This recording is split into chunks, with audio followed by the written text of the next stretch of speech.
Time now for news from the eNCA Money Desk. Rofhiwa Madzena joining me. Hi, Rofhiwa. Before we break down the unemployment figures, let's first look at company news. That's right, Sally. So a lot of company results coming out this week, and one important one is the Imperial Group, which will be exiting its international businesses to focus on growing in Africa.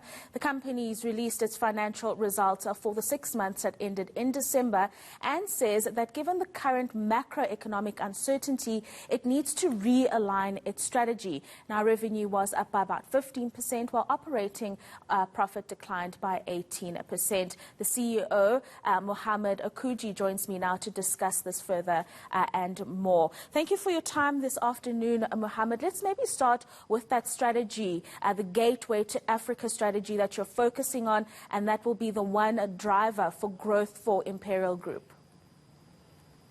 Yes, good evening, and thank you for the opportunity. Yeah, after the unbundling of our motor group, we redefined our strategy in the beginning of 2019 to focus on Africa. 2/3 of our business is on the African continent. We have, deep capability in terms of the industries we operate in on the continent. And we see, lots of opportunity in the logistics and market access space on the African continent. So, we decided that's where our competitive advantage is. That's where we can compete and win. And we'd like to prioritize our capital allocation to our African expansion. And through the strategic review of our international business in terms of how that could fit into our Gateway to Africa strategy, we concluded that it couldn't. And that it's better for us to exit that business and take the capital and reinvest it in our African expansion. How was the business in Europe doing? Is potentially another reason for the realignment of that strategy, the fact that maybe trading conditions in the European market is tougher than in other places? No, the European business actually has recovered very strongly post, the peak of the impacts of that business due to COVID-19. And it's recovered well, as you can see in this set of results. We won a lot of new business there. We grew our top line. And while the profits went backwards, there was a strong recovery from the second half of last year in our European business. So it's not about, it being an underperformer. It's more about us focusing on our core competency and strength.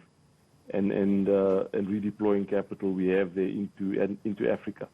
Right, and as you focus that strategy in South Africa, we've got many issues around infrastructure. And these are kind of the things that are core to your business here in South Africa. So when you're listening to the Finance Minister tomorrow as he delivers his budget speech, how much are you wanting to hear around conducive business conditions in terms of improved infrastructure and the ease of doing business for companies like the Imperial Group? Yeah, we're all waiting for, good news in terms of some of the, reforms we require. And, government has been talking about, the reforms for a while now. And, the key thing is we need economic growth.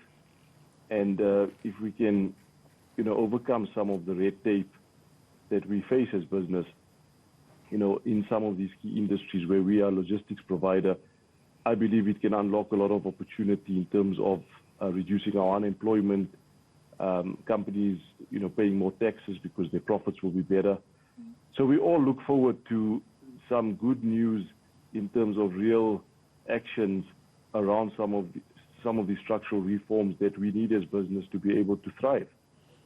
Right. Let's talk about the debt reduction that you were able to achieve as a group. Some of the mechanisms you put in place here to ensure that you were able to stabilize that debt. Yeah. So, I always say in times like these, you've got to watch your balance sheet and your cash flow. We can't control a pandemic like COVID-19 in terms of how it impacts the business. We have to do our best in terms of protecting our people and keeping our operations running as smoothly as possible. But we certainly can control our capital management. We can control our working capital and our cash flow generation. And that really comes through strongly in terms of our performance. So that definitely helped our balance sheet. Plus, we disposed of our European inland waterway shipping activities, and we got 3.4 billion rand of cash in from that transaction. So that helped shore up our balance sheet. Brilliant. Many thanks for your time. That is Mohammed Akoojee, who's Imperial Group's Chief Executive.